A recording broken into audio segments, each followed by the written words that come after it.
액션 let's go 저 건물을 찾으러 Bismillahirrahmanirrahim. Assalamualaikum warahmatullahi wabarakatuh.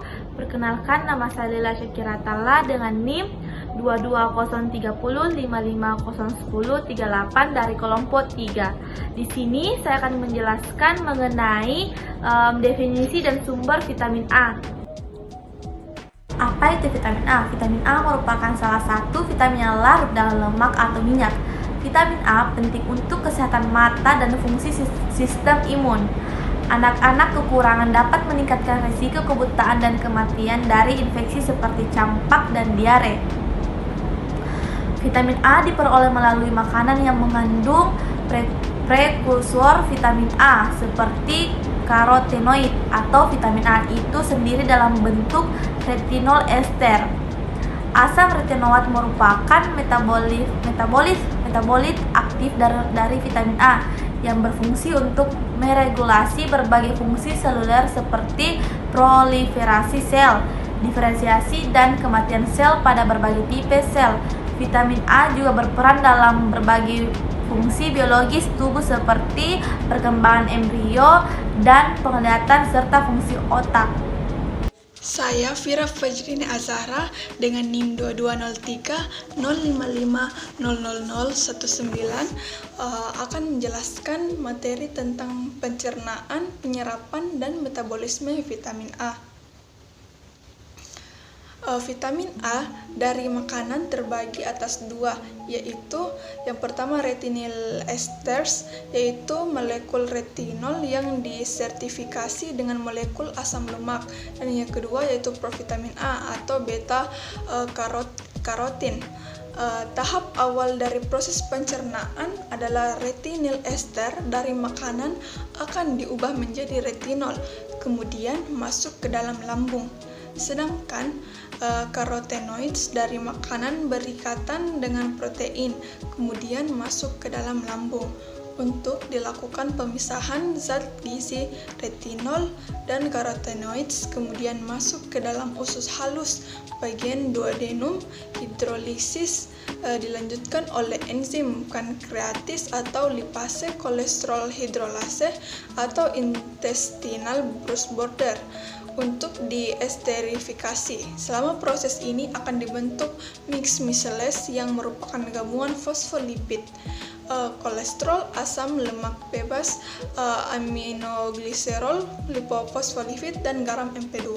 Pembentukan ini bertujuan untuk mempermudah absorpsi oleh sel enterosit. Penyerapan secara difusi melalui lapisan glikoprotein mengelilingi mikrofili duodenum dan jejunum ke dalam enterisit. Sekitar 70-90% retinol diserap dari makanan dan karotenoid sekitar 20-50%. Sekitar 30% dari beta karoten dapat meninggalkan usus halus tanpa oksidasi. Di dalam intestinal usus halus, beta karotein akan diubah menjadi retinal dan diubah menjadi bentuk retinol. Sedangkan dari retinal akan dioksidasi menjadi asam retinoid. Retinol di dalam mukosa usus halus bereaksi dengan asam lemak membentuk ester dan dengan bantuan cairan empedu menyeberangi sel-sel fili dinding usus halus untuk kemudian diangkut oleh kilomikron melalui sistem limfe ke dalam aliran darah. Perkenalkan, nama saya Muhammad Syifa Ispuputungan dengan NIM 220305502074. Baik, di sini saya akan melanjutkan materi yaitu kekurangan dan kelebihan vitamin A. Nah, teman-teman, gejala yang paling sering muncul akibat kekurangan atau defisiensi vitamin A adalah rabun senja. Jika rabun senja ini semakin parah, maka akan muncul pengendapan berbusa yang dikenal sebagai bitot spot dan terjadi pada bagian sklera atau bagian putih mata.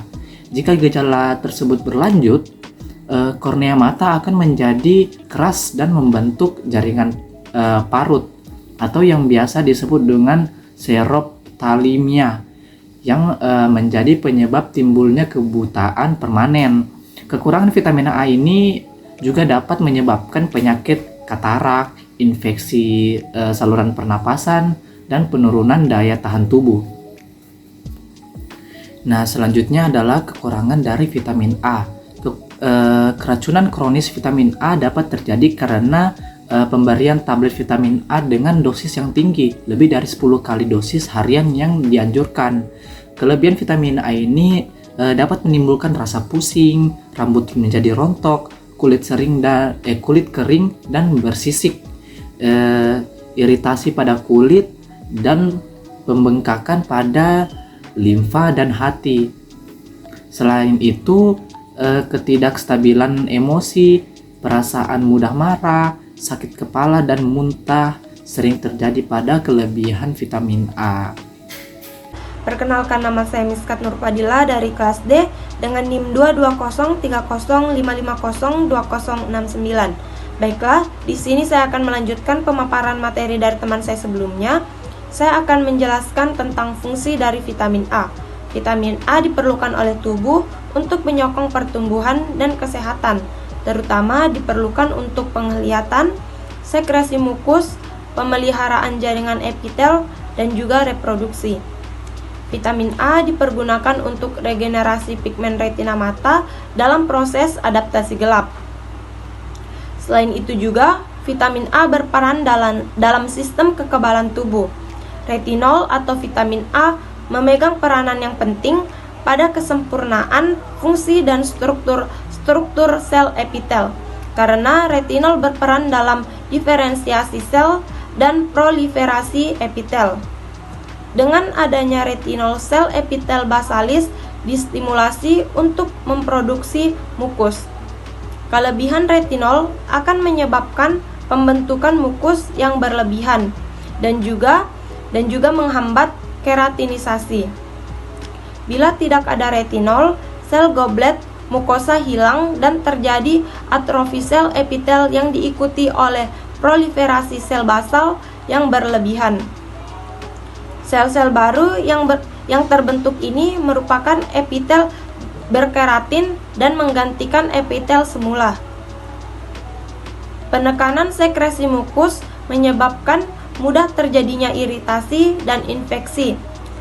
Hambatan dalam sekresi RBP atau retinol binding protein, sedangkan pada defisiensi protein terdapat gangguan sintesis RBP.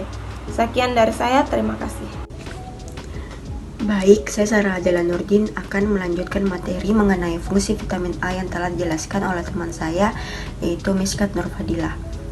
Dalam sistem kekebalan tubuh, yaitu retinol berpengaruh terhadap pertumbuhan dan diferensiasi limfosit B atau leukosit yang berperan dalam proses kekebalan humoral. Di samping itu, kekurangan vitamin A menurunkan respon antibodi yang bergantung pada sel T atau limfosit yang berperan dalam kekebalan seluler.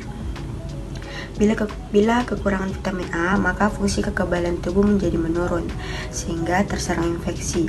Lapisan sel yang menutupi trakea dan paru-paru juga akan mengalami karantinasi. Berkurangnya sel goblet, sel silia, dan produksi mukus sehingga mudah dimasuki mikroorganisme penyebab infeksi saluran pernapasan. Bila terjadi pada permukaan usus halus, dapat menyebabkan diare. Baik, itulah tadi pemaparan dari kelompok kami, yaitu kelompok 3 yang membahas mengenai vitamin A. Sekian dan mohon maaf apabila ada salah kata. Wassalamualaikum warahmatullahi wabarakatuh.